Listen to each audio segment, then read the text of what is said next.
Hello, Bill. Hello, Sandy. How are you? Fine. Lit by some nice window light, I see. Well, it's summer. I know. So wait, what time does the sun go down up there? It's really quite late. It's 9 o'clock. Yeah, it's gonna go down probably in about half an hour, maybe. It'll get dark as we're talking. That's crazy. Hmm. Hmm. Hmm. So what are we discussing today? We're discussing magic. Magic? Like Darren Brown and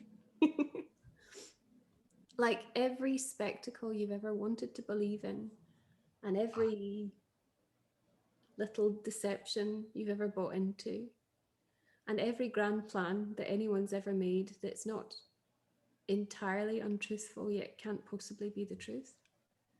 okay. So, hmm, I was saying before we started That recording, encompasses a lot, by the way. I know it does. Well, that's why actually we've only got two things to speak of this Oh, evening. okay. I started out, I had about 10 slides, I think, at one point, and I cut them all away because I think we'll probably talk about many of the things that I would have shown, and I've taken them out because I'm sure people would kind of know what we're speaking of. And I mean, magic, of course, is a word. We could take it so many ways. It is a huge topic. Um, as artists, I guess we're all illusionists. I speak about this a lot with my students, especially the little ones. They perhaps haven't lost the connection to their innate sense of magic at age 11. Mm-hmm. Some of them may still believe in magic in some way, and I always find that very a lovely Comforting. thing. Yeah. A lovely thing that they've not lost their connection to magic. And then, of course, later as they get older, they may choose to invest in some kind of magic in a slightly different way. In later teenage years, I suppose many people might develop an interest in things that maybe are to do more with an obvious, but some kind of deception in some way. Sure. You said Yeah. to me just before we started that this is going to be difficult because you don't believe in magic. True. Yeah. Well, I mean, I believe that there are people who are illusionists and are very good at that kind of stuff and misdirection and all the rest of it. I also believe that there are things that we don't yet understand, but I throw in with magic sort of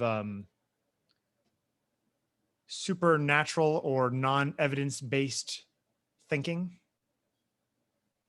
you know? Well, this is going to be a barrel of laughs then. Yeah. It'll be fun. Bill, when you were Yeah. little, I was never little. did you did you believe in some way in something that couldn't be proven when you were a child? Can you remember it? I remember hoping that I was never a religious child in any way, but I Mm, remember hoping that there was something that if I asked it for help, it would give me help, mm. you know? And I remember thinking that I wished there was something more powerful than my father in the world. I remember thinking that as a kid. But But did you and ever then did you ever believe it? Did you ever think, yes, there is this thing? I think I wanted it to exist so badly that I allowed myself to be blinded by by the fact that it didn't. Um, and I mean, even then, I think that magic always seems to me the thing that's just out of your peripheral vision. Mm. You know, it's like it's this ambiguous like feathering off to the edges, and you don't quite know what's there, and you dream that it is something more than what is in your sight. That's all okay, isn't it? Well, it's okay to play with those ideas. I don't think it's okay to actually believe those things. Um, what qualifies something you can believe in? I want to be able to turn my gaze to it and actually have it be there, not just what I think it's going to be. Hmm. Do you believe in the great ephemerals of human relationship, like love? Yes, I understand the emotion of love. Okay. The problem is that I see you're getting me in trouble already. You're like just cornering me. You're like a boxer in the corner and being like, poof, poof, poof. Yes, I feel all these things, but I think that they are just evolutionary triggers to make us procreate and make more of ourselves. Now, that doesn't mean that we don't feel them and they're not intense and that we don't, love people and all the rest of it. But I don't give them the magic some people give them. And yet, at the same time, simultaneously, those things are largely the only things worth really living for.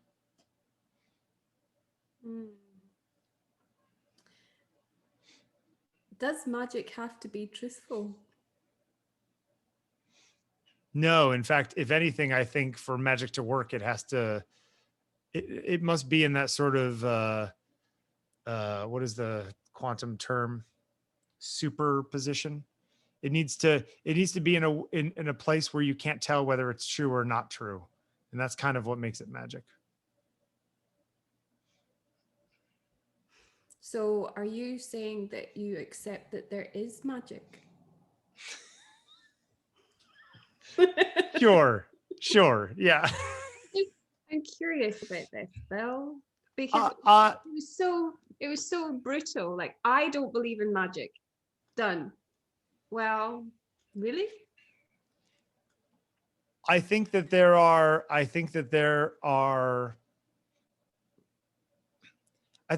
people who take a lot of the things that I think people imbue certain emotions or relationships or intensity of experience with something that is almost supernatural. Mm-hmm. I mean, do you ever imbue objects with a supernatural quality? Sure. Yeah. You do. But, less supernatural, but, you wonder, like, here's a stupid Bluetooth speaker, right? Mm-hmm. Now, they probably made what, 10,000 of these things, 100,000 of these things. Mine says Wadman on the bottom. So therefore this is mine, so I don't lose it. If I lost this and had an identical one that didn't say Wadman on the bottom, that wouldn't be mine, even though it's exactly the same thing as everybody else's. Okay. So it's weird. I imbue a lot of tangible objects with meaning that they don't actually have. We do that with all things, don't we? Yeah. We do it with words.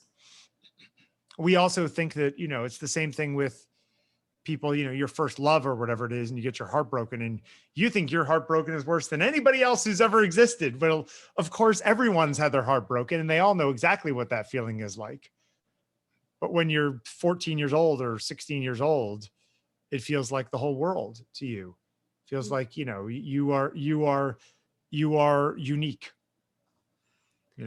Yeah, I mean, you started off wanting to go there to like this very, what I think of as like a literal or like a physical magic, if that makes sense, where you wanted to talk about,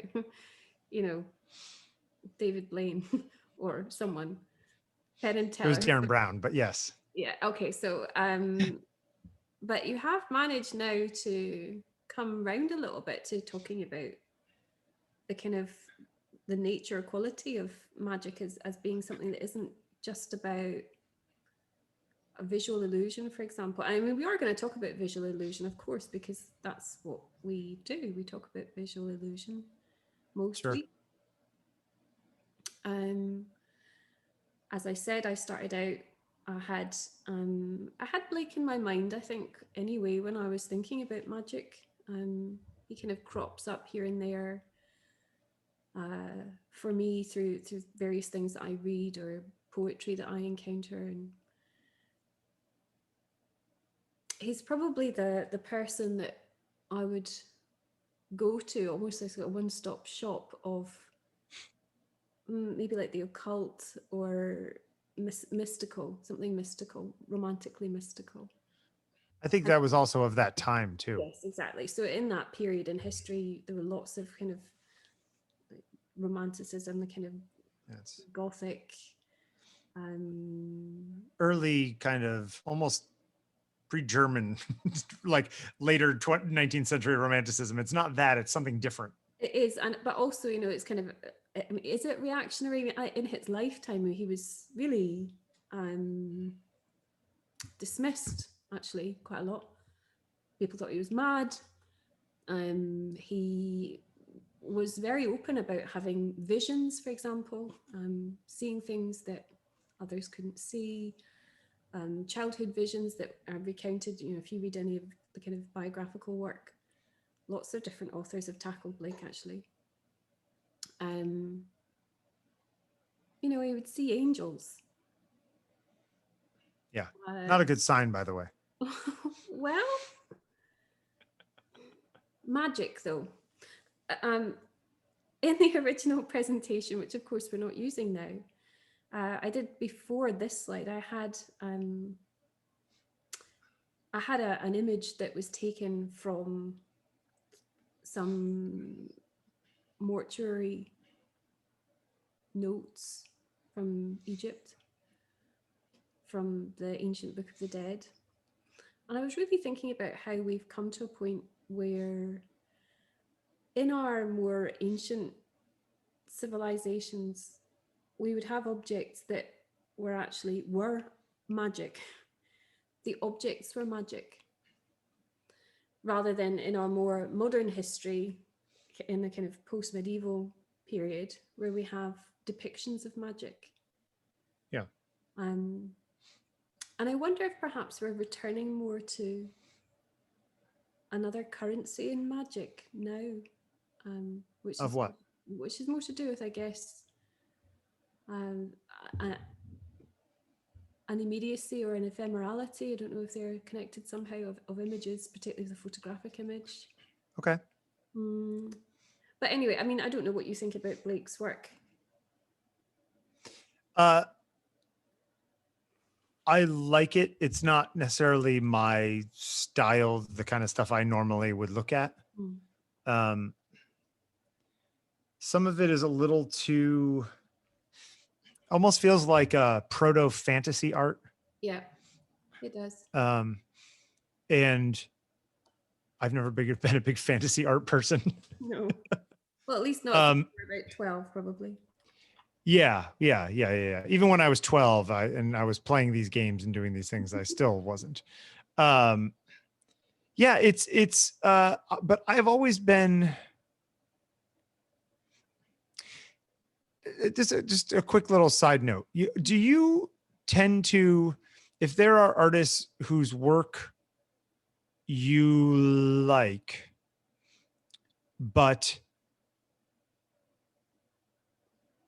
or you respect, but you don't necessarily like it, do you, as a teacher and a thinker and sort of an art historian in some vague or less vague way, feel the need to sort of eat your vegetables even if you don't want to? Does that make sense? Like yes. Take time with stuff that you maybe wouldn't be interested in a personal matter? Well, I mean, inevitably, I do teach a lot of what I like. Yeah. Of course. Yeah. And actually, this might be opposite or inverse to maybe what would be expected, but by the time students get to be to their A-level years, 17, 18, because their practice, their study is so much a negotiated practice, it means that I can guide things or steer things towards stuff that I know that I will be very well informed about, for example. But actually, there's so much variety in what a student might want to look at. And at 17 and 18, you know, very often there is a different sense of, sensation, something that's sensationalist or sensational in some ways, very different to what perhaps I would think. And, we've talked before a lot about our own work and the things that have inspired us. I don't often encounter, truthfully, 17-year-olds who want to engage with, for example, Lynn Cohen. I could understand that. Yeah. Yeah. That's not because Lynn Cohen is beyond them. It's simply because it's boring to them. It's not Yeah. beyond them. It's behind them. They're way Yeah. past it. What do So, they want to talk about? well, sometimes people do want to talk about Blake, things that are quite fantastical, as I said, things that are sensational. For the photographers, street photography generates a lot of interest because it's seen as being cool as well. There's something about kudos and status in the subjects that we teach. And also, of course, big names, big hitters, where there's lots of information available. That's always very Sure. useful to somebody who's doing a qualification. Sure. Who has to, in our case for A-level, has to write a personal study. Yeah. At the point at which they get to university, maybe they're looking for something more obscure that hasn't been touched yet. But at A-level age, they need more input than output in some ways. Yes, but not necessarily for me. And that comes back to what Right. you're Yes. asking me, which Yeah. is Yeah. I'm Yeah. not teaching all the time to what I like. In fact, I was laughing with my colleague yesterday. We've been doing a lot of inset training. So we've had a lovely time. Like yesterday, we were at a pottery in Blandford doing some training on the wheel. We were throwing some pots. Today, I've been doing landscape photography out in the nature reserve by the school. The day before that, we were doing screen printing. We've been doing all these lovely things. And amongst this, obviously, we've had time to talk and, yes, relax a little bit as we come towards the end of our summer term. And we were saying, looking through old books, sometimes we do teach the same things over and over, and we realize that they are the things that we love as individuals. But I think it still stands that there's guidance available. We have an input, but actually I can't argue with a student who really, really wants to study something that I don't like. I have to support them in that. Sure. Great for Yeah. me because it means I learn more. Sure. But in some ways, you're not teaching so much then, at least about that specific thing. You're just sort of, you're learning alongside them and maybe even specifically guiding them into how to learn in some ways. Well, what is teaching, Bill? Yeah, I guess it's the same.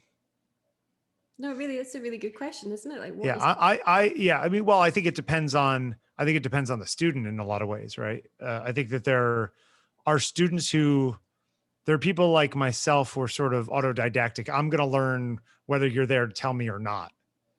And then there are some people who literally need to be kind of spoon-fed information.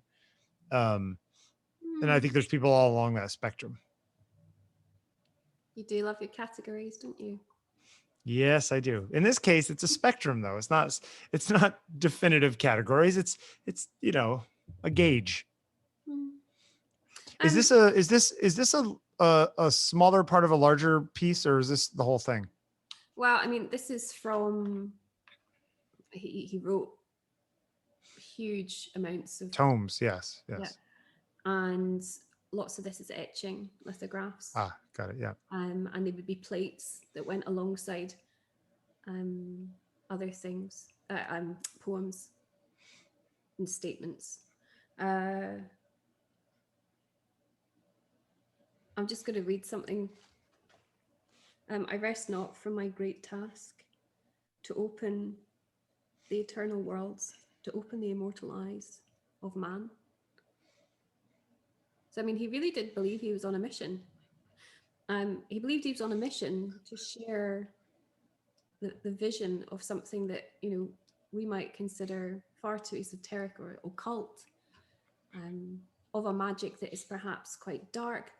But actually, most of, or many of Blake's references were actually biblical in some way. They were perhaps taken slightly off center.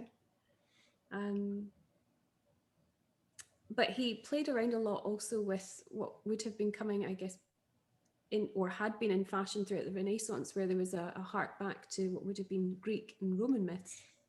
Yeah. And a lot of times I think taking those mythologies and either coming up with supported or unsupported histories of them in a way to mutate them into something new that's kind of old still, and playing in that liminal space where I think that I think it was of that time to basically kind of want to analyze what people did thousands of years ago and somehow find something in it that those people that hadn't made it through history somehow. But a lot of times I don't think that they supported it very well, but from a historical point of view. But yes, go ahead. I mean, the emanation of the giant Albion. The giant Albion is primordial man. Yeah.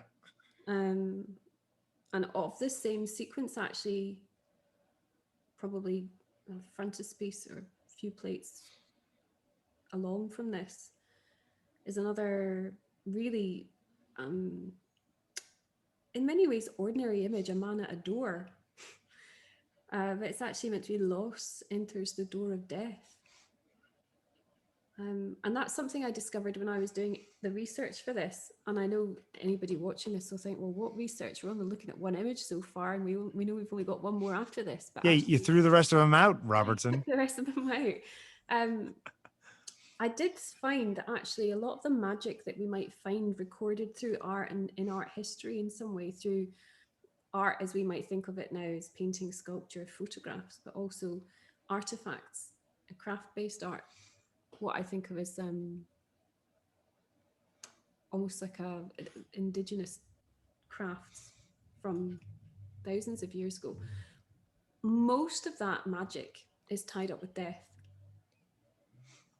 And well, life and death was everything, right? Life and death, seasons, eating, all of that was like their entire world for a lot of cultures. Yeah, and again, at school there's a bit of a joke about, well, you're studying art, what you're doing is studying death. Because it does seem that we come back to it all the time. Of course we do.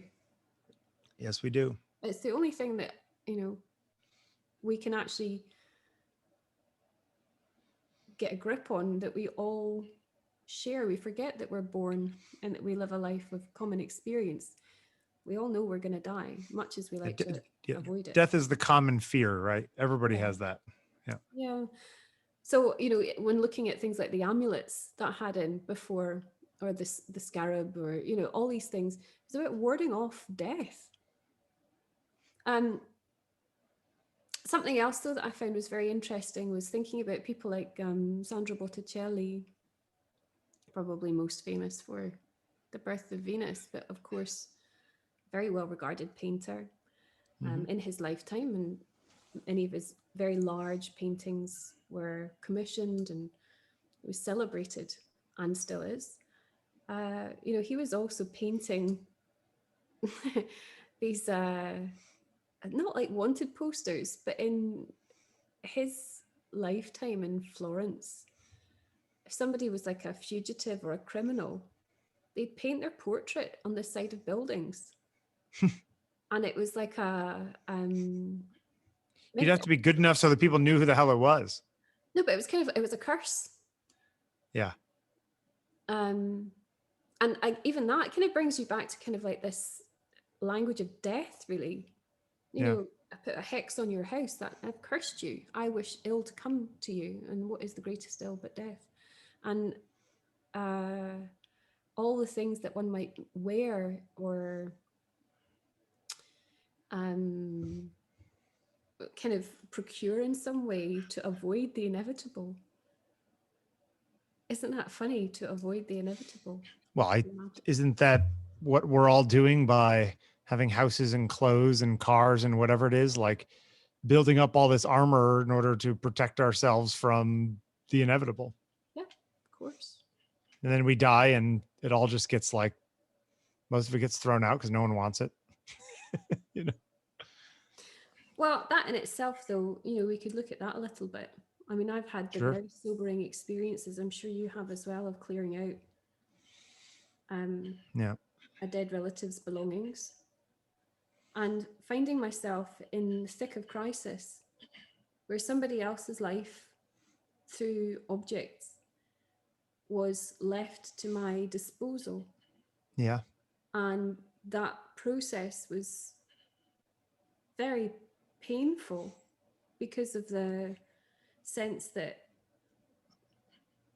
you get snagged on possession Yeah. as being emblems of vitality, which is ridiculous, utterly Yeah. ridiculous. And also, things that were very special to a person once are not special to anybody else. Yeah. And whether Like my mother's dining room table from Thailand. Means a you're lot to getting her. that in there, so she's, Neither my sister nor I want it, so it'll be interesting when my mother eventually passes away. That be like, what do we do with this table? Yeah, it's a thing. I mean, have you got anything, Bill, that you think does have a particular magic, an object? Yeah. So my father owned record stores. I don't know if I've mentioned this on the show. You know this, but my father owned these record stores. And in 1983, 84, Thriller, Michael Jackson's Thriller record came out, and they sold a lot of copies of Thriller, and it was a banner year for the record stores. So my father and his brother and another guy built a room off the back of our house in Connecticut. And my father had a plaque made, and it says the Michael Jackson room. There's like a little plaque. And when my mother moved out of that house, that plaque ended up in a plastic bag, and it's in a box in the closet. And I just think about my father going and getting this plaque made to stick on a door in his house, to this other room. And just because he wanted to do it so he could tell the story when people came over. And so this little tiny brass plaque is in a bag in my closet. Will it ever go up anywhere? Or is it just going to be a bag in the closet? And someday some relative of mine will find it when I'm long gone and be like, I have no idea what this is, and just throw it in the trash, you know? So Why that are you giving it any, why why give it any credence at all? yeah, why are you keeping it alive? I don't know. It's one of the few memories from my childhood that didn't necessarily have any negative connotations, you know? And it was just this weird, unique element of our family that we had a Michael Jackson room in our house. That could be Yes. taken so badly, by the way. I know. Well, now it can, but back then, you know. I mean, I give my as a child, I believed in magic totally. I was utterly convinced of all. By the way, I'm not surprised at this at all. Well, Your belief in magic. Huh? Your belief in magic, I'm not surprised by that. Well, I wasn't, and also, I've talked before a little about the fact that I don't mind being tricked a little bit. Sure. I love the quality of being told a story and believing it. Yeah. And again, forgive me if I've mentioned this before, but I come from a long line of storytellers, Yeah. and poets and people who've kind of made the most of something. Yeah. Sure. Robert was a bard, you know.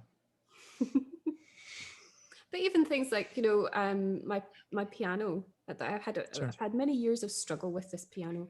When I was a little girl, my grandparents, who I spent a lot of my time with and who lived next door to me, bought a piano for me, and I learned to play on it. And we had a double seat so that my grandfather could sit with me, and we would play the piano together.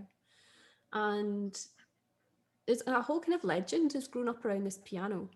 And at one point, when my grandfather passed away, my grandmother was still in the apartment adjacent to my mum's. The piano was still there. But then when she passed away and her apartment was sold, at the time, no one could take the piano. So actually, it was sold with the apartment. And then several years later, the people who bought that apartment, my mum was still in the same block in the same building. They said, they were getting divorced, and they're like, we want rid of this piano. Sure. What can we do? And she's like, well, I'll buy it back off you. So my mum bought my piano back off these people who sort of kind of inherited it with an apartment. And so this poor old piano, and then it's been farmed out to so many people because I've never really had a home to put it in until Sure. now, which is hugely ironic, as you know. In this house, I have the piano at last. But anyway, the reason why I'm telling you this is that the magic is that my grandfather and I, as I said, would sit down and we would play together. And like the legend was also Mr. Ottolini, who was the piano tuner, would come. He was a really big, stout man, big Italian man, would come, and he'd come up in the elevator, and the elevator would close over, and he was so stout, his tummy would always poke out the front. I don't know if it actually did, but I thought it did. And I sort of believed that he was magic. And I believed that he was magic also, and he would put magic in the piano. Bearing in mind, I was still quite tiny. I was sort of 6, 7, 8 when I first. Come on, you're Scottish. You have to use the term we. Come on. Anyway, the reason why I'm telling you about the piano's life and it going about all these places, like it's been in my auntie's house, it's been in my dad's house, it's been in my, it's been all over, and it's down here. When I got the piano back to me here in Bournemouth, having had it shipped down eventually from Scotland, I was pushing in the lower register, and my grandfather used to write me little notes when I was little. So when I was practicing scales, sometimes I would find a little note in the note. And I would also find things sometimes from Mr. Ottolini. Anyway, Mr. Ottolini died many years ago now. He had a heart attack. He was still very young. When the piano arrived in Bournemouth, even though it had travelled all over, I pushed the lower register and there was a little note from Mr. Ottolini in the piano. Oh, that's good. Now, that's magic. I'm not trying to sentimentalize it too much. It's very difficult. No, I mean, well, there is sentimentalization going on, but it's the good kind of sentimentalization. It is definitely magic to you, right? Because this is your story that the magic is happening within. Well, it's the equivalent to your Michael Jackson rim plaque. Sure, yeah. And I have a 5'8" Yamaha Grand too that I don't have for the last 20 years because I have nowhere to put it in a New York City apartment. So yeah, I have a whole piano thing too, but at the same time, if your piano ended up going to a scrap heap and got lost and somebody was just going through and we're just banging away and a little piece of paper popped out, would they think that was magic, or would they think, oh, some stupid piece of paper got stuck in the thing? And it's not that the paper's stupid. I'm just saying that like somebody's perception of it, it's your perception of that reality that makes it magic. I mean, if we blow that up a bit, then so our perception of anything makes something magic or not, right? Well, I think going back to your original suggestion that love is, it's magical between those two people. Somebody from the outside is not going to necessarily look at that and understand it at all. No, I mean, very often we don't understand each other's love affairs, do we? No, absolutely not. We can never, unless we are the love affair. Yeah, we are within it. Although I think that if you could, jump into different people's brains, quantum leap style, I think you would find that we all feel similarly while in love. But because the people involved are two different people, each one has its own little character.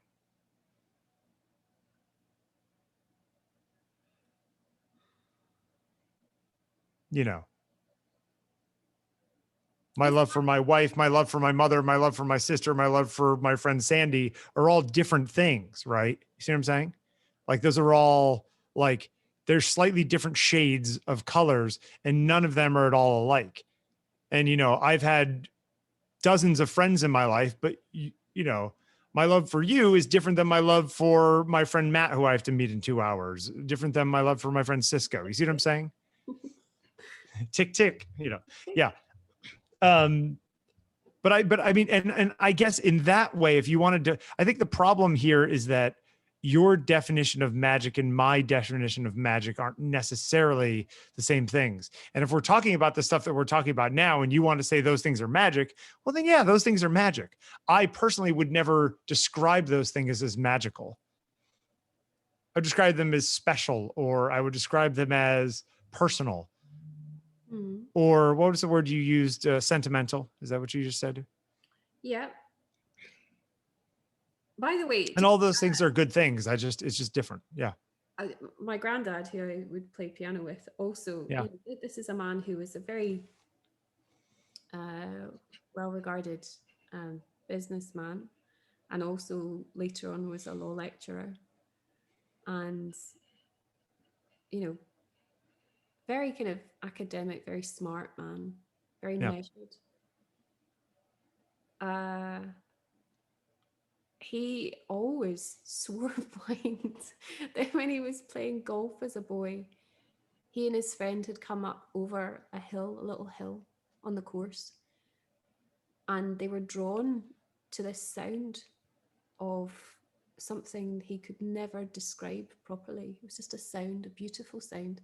And he always said that he'd come over the top of the crest of this little hill, and there was a fairy ring. Now, this is a man who would stand up in front of like lecture halls full of very smart people learning law in a very old and established university. And yet he would tell anyone who would listen that he'd seen fairies on the golf course. Now, do you believe in fairies? I completely believe him. Yeah. Yeah. But, there also is there's an argument to be made that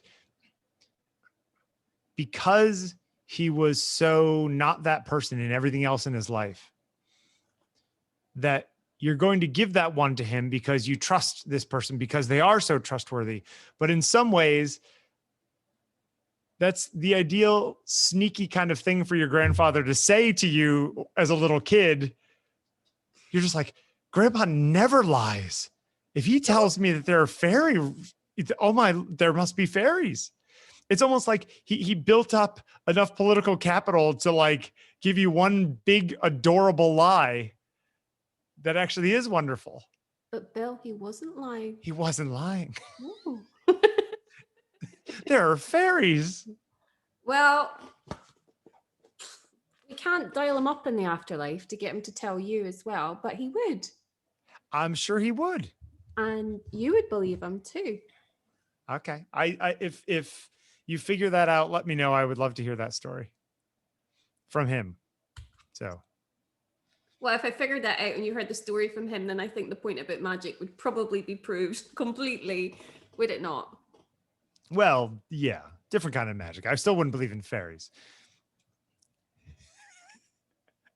Unless the story was really good. Was it a good story? The way he told it? Oh, do you know, it was just so amazing. You'd sit there and you would be completely spellbound. And he would sit, he had like a big captain's desk. He'd been a captain in the Navy in the war, and he had his captain's desk, and he'd sit there and he'd be telling you this, and you'd be like, I don't know. It's just it also is interesting. I mean, there's also an element of well, have you passed this down? Have you told this story to your daughter? Of course. And does she believe in fairies because of this, or does she go, She's a different kettle of fish to me. Some might say she's more discerning, less of a Mom, you're so gullible. Your grandfather was pulling one over on you. Did he pass away before she was born? Did she ever meet him? Oh, no, he died when I was 14.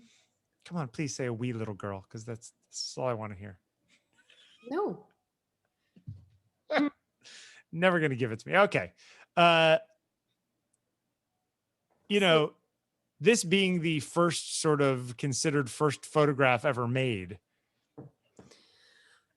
there's a certain magic in that, right? People thought there was all kinds of magic in that. Exactly. I mean, how many people have we heard like talking about camera was like stealing people's souls, and people just Lilliputian illustrators inside a box drawing this thing. yeah. Do you know, our world is so full of stuff that somebody somewhere comes along and proves something and it takes the magic away, and yet there are Yes. some things that we just can't quite prove yet. It doesn't mean they're not real, right? I mean, this is a bit of Phoebe Buffet's philosophy. Um, but somebody comes along and proves something to you, Bill, then one, the magic might die, Yep. but in its proving, you accept it, right? So why have to get to that point of having it proved before you just accept it? Did I ever tell you the story of when I was thinking of transferring and going to music school? Did I ever tell you this story? And I was at a party. My sister uh, was an anthropology major. She was an archaeologist. My sister used to like do digs and stuff. Mm. And she worked for this company. And there was a guy named Tim, and Tim was like an older, like grad student kind of guy in college. And we were out sitting at a party one day, and I was thinking about transferring. And I said, he's like, "So what's the problem?" And I said, I'm worried that I'm going to go see, I enjoy magic so much. And I actually used magic as my example. I said, I enjoy watching people's sleight of hand. And he said, yeah. And I said, but I'm worried that if I find out how the trick was done, it's not going to be magical anymore to me. Like that, basically learning too much about it is going to take away what I love about it. Mm. And he said, you could actually look at it a different way. He said, you could also see it as, by learning how the trick was done, you now understand the magic of how it's done. So you understand how to create the magic that other people are feeling. And in that sense, you're like one level higher up in the magic hierarchy. And I was like, yeah, that's a good way of putting it. And so I've never had a problem with learning how things are done, because I don't think that necessarily takes the magic away. No, but Proving things doesn't take magic away. no, but look at that then there. You've got look at that then there. You have got then authority. I think you said that word authority, did you not? I may have, yes. Uh-huh. Does magic worry you when you can't prove it and you have no authority over it, Bill? Yes. But why Makes is me that? uncomfortable, because it makes me feel like somebody has power over me.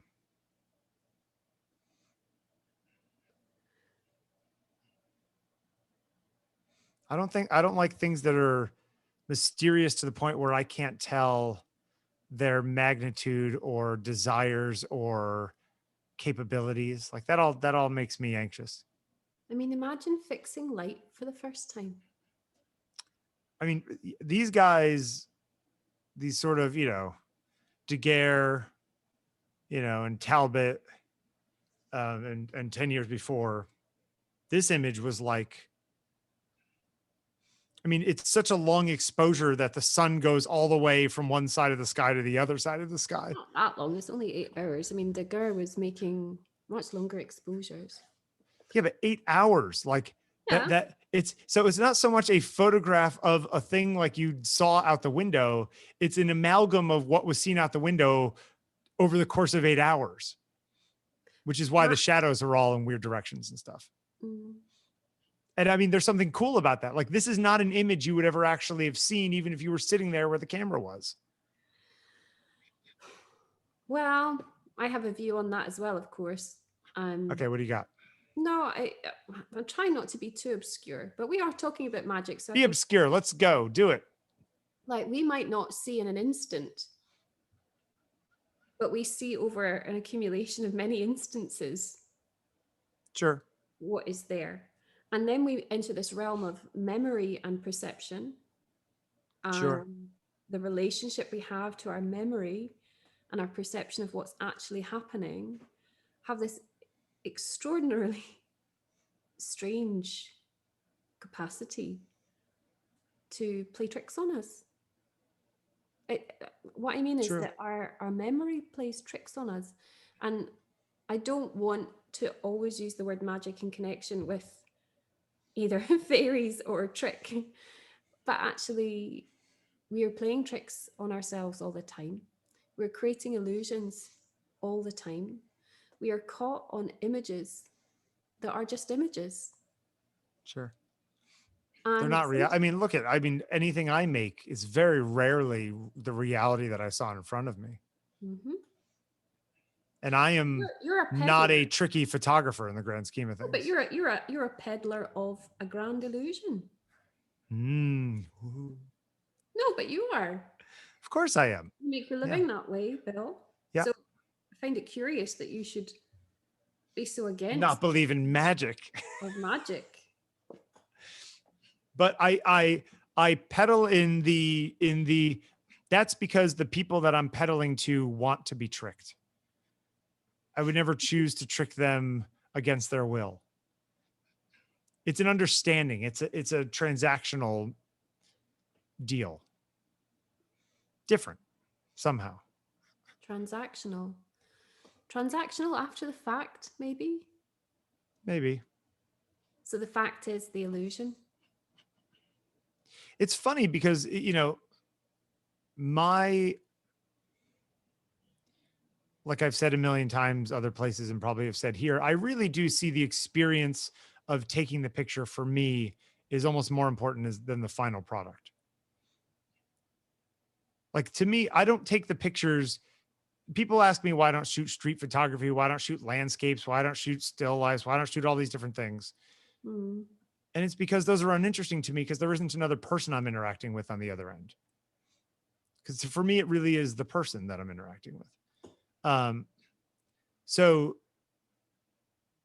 in some ways, even in something that I'm making that is fantastical or changed or altered or intensified or whatever in the final product, the experience that I had while making that image was generally very earnest and personal.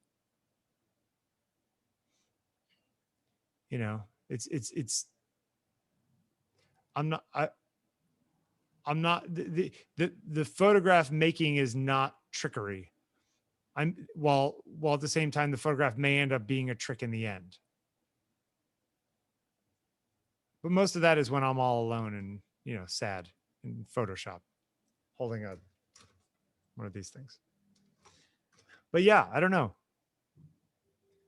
I can imagine back in this day in, the early 19th century when these guys were coming up with all these things. I mean, it must have been like, radio or flight or, space travel. Like, wait, what? You can put a box down, expose a sheet of glass or whatever and then go do stuff to it. And I can take that picture with me. Mm. That's nuts. It is nuts. It's kind of, I think we've become We, very we take it complacent. so for granted because we can do 1,000 of them with one of these Exactly. in an hour. Yeah. It's cheapened it in some ways. It's become a parlor trick. But that's what, right at the beginning, I was saying we started out with like a sense that an artifact was magic. And then we Yeah. moved into a period of simply recording what magic might look like. And now I Yeah. wonder if we're returning to or coming round into again a sense of almost like objects have magic. But do you think that is different because a lot of the things that we think are magic are not physical objects anymore? Explain. If probably only a third of the pictures I ever take actually ever get printed nowadays. You know what I mean? So there's not an actual physical thing. I can't reach over and grab the photograph and hold it and say, this thing means something to me because it's a picture of my wife or whatever. I can bring it up on the screen or on that screen or any screen in the whole world, virtually. But is that the same thing as holding a physical object? Is there still magic in a file? Is there more magic in something that isn't physical though? It's ephemeral status makes it magical by our sort of simple-minded human conceptions of data on hard drives? Maybe.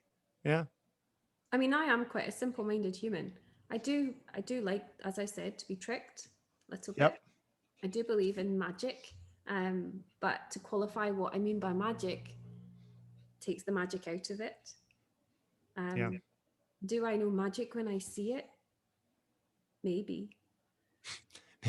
Or do you? See, it's that superposition thing, right? It's, it's like you don't want to make it true or false. It has to be either or neither or both Yeah, which simultaneously. that must absolutely kill you, Bill.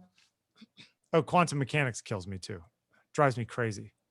Are you telling me that electron isn't anywhere? It's somewhere here, but the minute I find out where it is, it no longer is, kind of stuff? That just stuff drives me crazy. Can I just You know, say, I have a Blake, friend with a cat named Schrodinger, which is pretty awesome. Blake, I just want to come back to Blake for a Yeah, second. go to Blake. Blake believed the human imagination is not only capable of entertaining fantasy, when coupled with creative skill and penetrating thought, it reveals the truth of existence and life. Now, in the Revelation, does one diffuse magic, or does one further create more magic? Would you ever read any Lovecraft? No, what's Lovecraft? H.P. Lovecraft, writer. You've never read any H.P. Lovecraft? Okay. H.P. Lovecraft wrote what were kind of like pulp stories in magazines and that kind of stuff. He's a complicated character today because he was racist and bigoted and all these other terrible things. But, this was 120 years ago, 150 years ago. Anyway, the big thing, he would write these sort of horror stories, and he would describe these primordial gods and beings that would like come out of the ocean and that kind of stuff, like these monsters basically. And in his stories, sometimes he wouldn't describe the monster. He would only describe the experience the person experiencing the monster was having in their mind. It's like, this thing is so terrifying that this person went insane by seeing it. And so it becomes this sort of magic by proxy kind of thing, right? Where it's like, so it makes you as the reader, or you as the person, I don't need to tell you what the scary thing is. You can come up with what the scariest thing to you is, and that's what that thing was. See what I'm saying? So it's almost more horrifying because it's a personalized horror in some ways. Did Stephen King not write about this? Oh, he's stolen from Lovecraft forever. Yeah. I mean, thinking about this kind of primordial stuff, I think that stuff freaks me out, by the way. Right, in kind of Greek mythology, for example, you've got basic components. Yeah, lost history too. That kind of stuff freaks me out.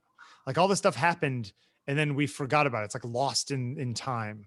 But isn't it in our human history, we've crafted our culture in such a way that we have yielded to magic at every point in our human history. Now, what does that tell us? We've yielded to magic because of our own weakness. Okay. Magic is a crutch. Quote of the day. There you go. Soundbite from Bill Wadman. Do you ever sit there and in your head, Robertson, what do you know about fairies? You might as well be a bloody pixie. Do you ever sit there and think, that's so sad, Bill? It's so sad to be you. Yes. Throwing away all these wonderful magical experiences and explaining them away with logic. You're taking all the fun out of life. Well, the other thing is, though, I would say that I don't always see magic as fun. I think there's an extraordinary depth of darkness and badness in a lot of magic. Yeah.